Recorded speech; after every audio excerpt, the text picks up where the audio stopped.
तुरंत बाद बिहार में विधानसभा के चुनाव होंगे और ये चुनाव निर्धारित करेंगे हम लोगों के आने वाले 5 साल का भविष्य। एक एक एक एक करके ना जाने कितने ऐसे 5 साल हम लोगों ने गंवाए, जिसका परिणाम है कि आजादी के 75 साल के बाद आज भी बिहार प्रदेश एक पिछड़ा प्रदेश कहलाता है। क्यों भैया?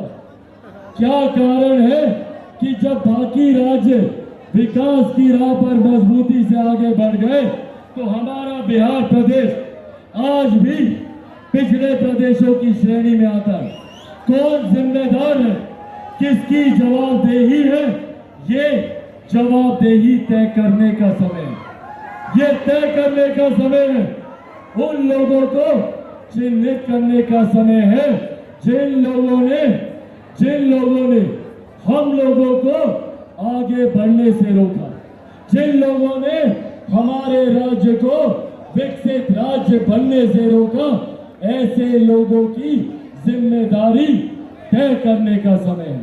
आज जो लोग बिहार की सत्ता में बिहार के विकास की बात करते हैं, भाई पूछिए इन लोगों से, अगर बिहार और बिहारियों ने पिछले 33 साल आप लोगों पर नहीं तो और किस पर भरोसा किया? 33 साल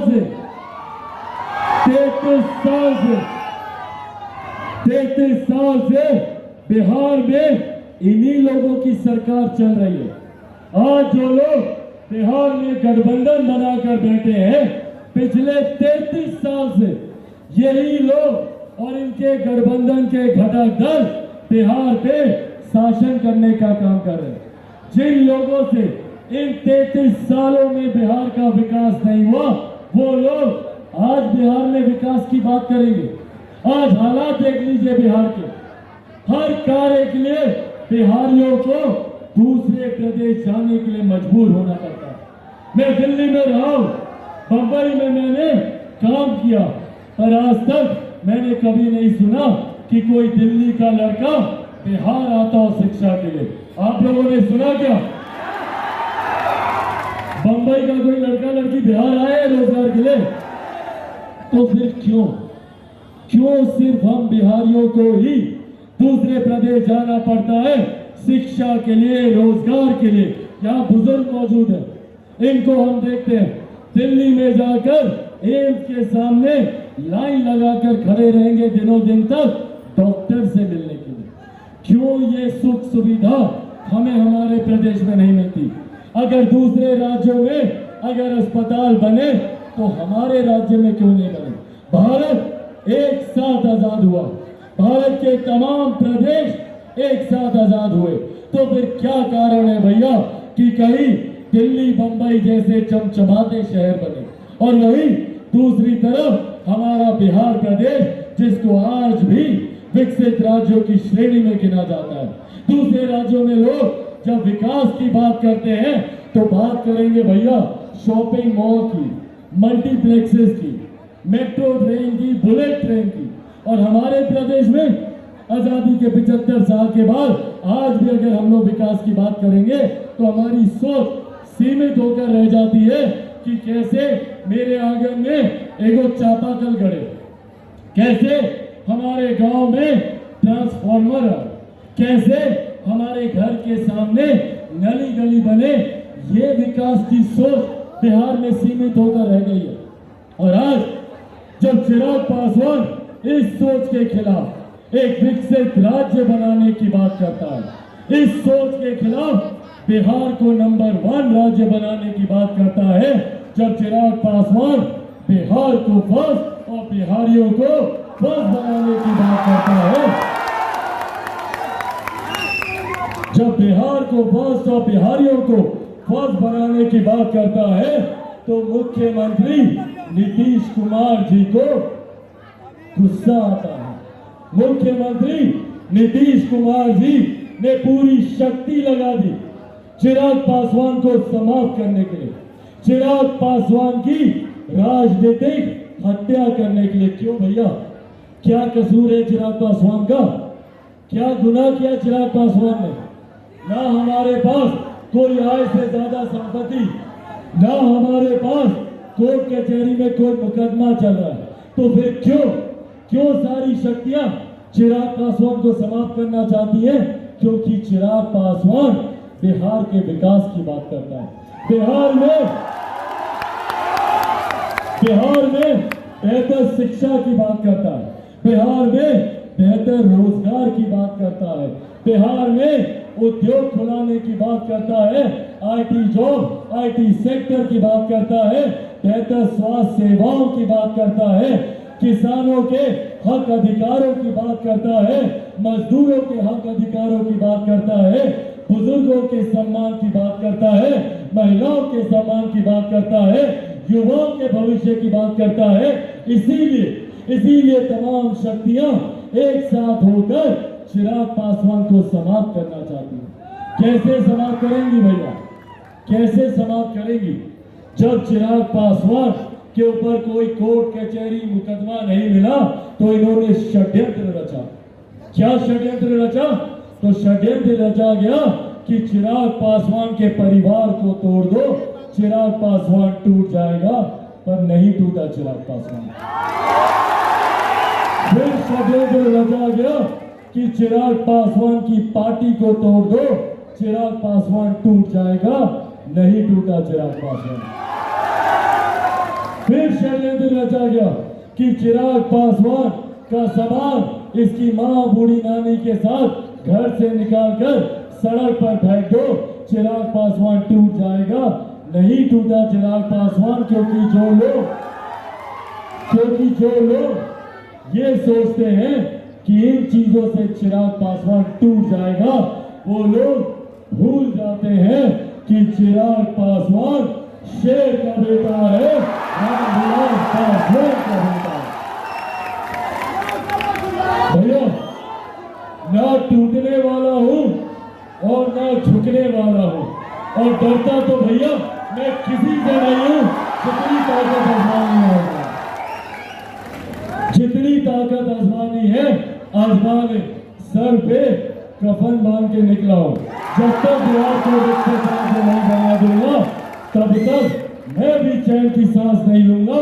ये वादा आज आप लोगों से करके जाता हूं। साथियों, जरूरी है विकास की सोच के साथ आगे बढ़ना। जरूरी है ऐसे नेता और ऐसे राजनीतिक दलों को सत्ता में चुनकर लाना जो लोग सही में बिहार में विकास की बात करें। आज जितने लोग बिहार की सत्ता में बैठे हैं, मुख्यमंत्री नीतीश कुमार जी स्वयं, उन्होंने सिर्फ जात पात धर्म मजहब की राजनीति करने का काम किया। कभी दलित को महादलित, कभी पिछड़ा को अति पिछड़ा, कभी अगड़ा, कभी पिछड़ा, कभी हिंदू, कभी मुस्लिम, कभी लव, कभी कुश, कभी कोरी, कभी कुर्मी, कभी महिला, कभी पुरुष, सिर्फ हम लोग को बांटने का काम किया। और बदले में हम लोग को क्या मिला? आज भी बिहारी मूलभूत जरूरतों के अभाव से जूझ रहे। आज भी बिहार में छोटी छोटी सुविधाएं हम लोग के लिए बड़ी समस्या बना हुआ। आज एक बरसात नहीं होती कि सड़क के हालात देख लीजिए। आज पूरा बिहार जल जमाव से ग्रसित है, और यह हर साल की समस्या, कहीं सुखाड़ तो कहीं बाढ़। और ऐसे में मुख्यमंत्री नीतीश कुमार जी का ध्यान सिर्फ और सिर्फ अपनी कुर्सी बचाने पर। इस गठबंधन में रहेंगे तब भी मुख्यमंत्री वो रहेंगे, उस गठबंधन में जाएंगे तब भी मुख्यमंत्री वो ही रहेंगे। तो जो मुख्यमंत्री सिर्फ सत्ता की राजनीति करते हैं, जिनके लिए सिर्फ राजनीति का मतलब मुख्यमंत्री की कुर्सी हो, ऐसे मुख्यमंत्री को मुख्यमंत्री बने रहना चाहिए क्या? आज कहीं पर भी प्रधानमंत्री बनने की बात आती है विपक्ष के द्वारा, तो सबसे पहले भागे भागे कौन पहुंचते हैं? नीतीश कुमार जी। पर बिहार में जो रोज हत्याएं होती हैं, बलात्कार होता है, अपहरण होता है, डकैती होती है, उसमें कभी देखे कि मुख्यमंत्री नीतीश कुमार जी गए हो? आए कभी किसी के गांव में? उसके बाद बातें देख लीजिए कि भाई 10 लाख क्या, हम 20 लाख रोजगार देंगे। 20 आदमी को भी रोजगार मिला है क्या? मिला है किसी को रोजगार? अगर मिला तो हाथ उठा के बोलिए, मिला किसी को? मिला किसी को?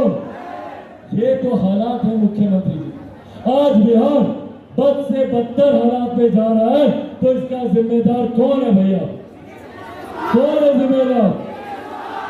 इसीलिए साथियों, इसीलिए ये आग्रह करने आया हो, जो मुख्यमंत्री बिहारियों को बांटने की राजनीति करते हो, जो मुख्यमंत्री युवाओं को पढ़ने लिखने नहीं देते हो। क्या बोले थे भैया मुख्यमंत्री कि बिहार में उद्योग नहीं खुलेगा? बोले थे ना, याद है? बोले थे पिछला चुनाव में क्या बोले थे कि बिहार में उद्योग नहीं खुल सकता। क्यों? क्योंकि बिहार का भूगोल ऐसा है।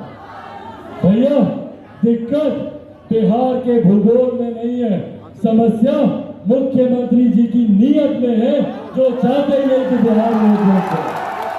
वो चाहते ही नहीं कि बिहार का युवा पढ़ लिख जाए, क्योंकि अगर बिहार का युवा पढ़ लिख गया तो अपने हक अधिकार की मांग करेगा, जैसे आज चिराग पासवान मुख्यमंत्री जी से अपने अधिकारों की मांग करता है।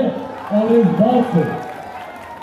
इस बात से मुख्यमंत्री नीतीश कुमार जी डरते हैं मुख्यमंत्री बिहार के युवाओं से, डरते हैं बिहार में उठते हुए हक अधिकार की मांगों से। इसीलिए हर समस्या का समाधान क्या है भैया मुख्यमंत्री के पास? क्या है?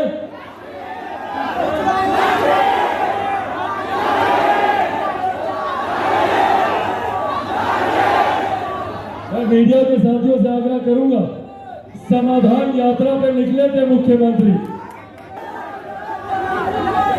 एक ही समाधान है मुख्यमंत्री के पास। छात्र सड़क पर उतरेगा तो क्या देंगे छात्र को? शिक्षक सड़क पर उतरेगा तो क्या देंगे? अभ्यर्थी सड़क पर उतरेगा तो क्या देंगे? किसान सड़क पर उतरेगा तो क्या देंगे? पारसी समाज अपने अधिकारों के लिए सड़क पर उतरेगा तो क्या देंगे? ये है मुख्यमंत्री नीतीश कुमार जी का सुशासन। ये है मुख्यमंत्री नीतीश कुमार जी की बांटने की राजनीति। हकीकत है भैया, हकीकत है कि अगर पूरे हिंदुस्तान में अगर कोई एक फर्क है, कोई एक भेद है, तो वो इतना कि एक अमीर जो अमीर होता जा रहा है, दूसरा गरीब जो गरीब होता जा रहा है। और इस गरीब जाति में हर जात पात धर्म मजहब के लोग हैं। जब तक उस गरीब जाति के हर व्यक्ति को हम लोग हाथ पकड़कर मुख्य धारा के साथ नहीं जोड़ेंगे, तब तक विकसित बिहार की कल्पना हम लोग कभी नहीं कर सकते। इसीलिए जरूरी है बिहार का एकजुट होना और बिहारियों का एकजुट होना।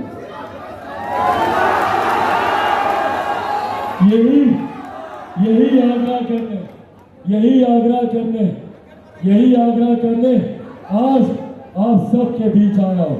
बिहार को जातियों में निरंतरता में बांटा गया, बिहार को अलग अलग धर्म समुदायों में बांटा गया, पर अब जरूरत है जात पात धर्म मजहब से उठने की। और यह आह्वान मैं खास तौर पर अपने तमाम युवा साथियों से करूंगा कि जात पात धर्म मजहब से उठकर एक हो। पहले हम बिहारी हैं और उसके बाद कोई जाति है और उसके बाद कोई धर्म है। उसके लिए एकजुट होकर बिहार को फर्स्ट और बिहारियों को फर्स्ट करें। साथियों, अपनी बातों को समाप्त करने से पहले आप लोगों को ये विश्वास दिलाना चाहता हूं कि चिराग पासवान एक ईमानदार प्रयास कर रहे हैं बिहार को विकसित राज्य बनाने का। पर मैं जानता हूं कि अकेला चिराग पासवान कुछ नहीं कर सकता। चिराग पासवान को जरूरत है आप सबकी। आप सबको चिराग पासवान बनकर बिहार के हर एक गांव, हर एक प्रखंड, हर एक पंचायत, हर एक घर, संभवतः हर एक व्यक्ति के पास जाकर बिहार फर्स्ट और बिहारी फर्स्ट के बारे में बताना होगा। बोलिए खाएंगे, बनेंगे चिराग पासवान? दोनों हाथ उठाकर बताए, बनेंगे चिराग पासवान? बनेंगे चिराग पासवान? बनेंगे चिराग पासवान? बनेंगे चिराग पासवान? बनेंगे चिराग पासवान?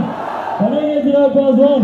साथियों, बस ये साथ दीजिए, बदले में आपको विकसित बिहार राज्य बनाकर दूंगा, ये वादा चिराग पासवान आप लोगों से करते हैं।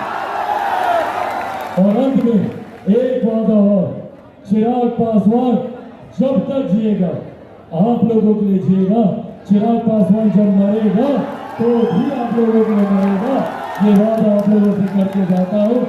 इन्हीं शब्दों के साथ आने वाले दिनों में आप सबके साथ की अपेक्षा रखता हूं। पिछली बार गलती हुई मुझसे, पिछली बार गलती हुई मुझसे कि एक गलत व्यक्ति के लिए आप लोगों के बीच आया, जिन्हों को आप लोगों ने चुनकर भी भेजा, पर वो आप लोगों के बीच आए क्या कभी?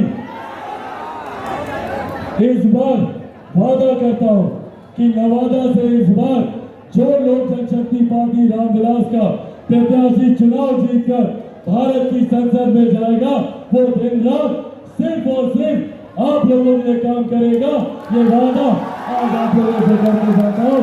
बहुत बहुत धन्यवाद। जय हिंद, जय बिहार। लोक जनशक्ति पार्टी रामविलास जिंदाबाद। लोक जनशक्ति पार्टी रामविलास जिंदाबाद। आदरणीय रामविलास पासवान हमारे हैं, आदरणीय रामविलास पासवान हमारे हैं। Bihar first, Bihar first, Bihar first, Bihar first, Bihar first, Bihar first, Bihar first, Bihar first. बहुत बहुत धन्यवाद साथियों। जय हिंद, जय बिहार।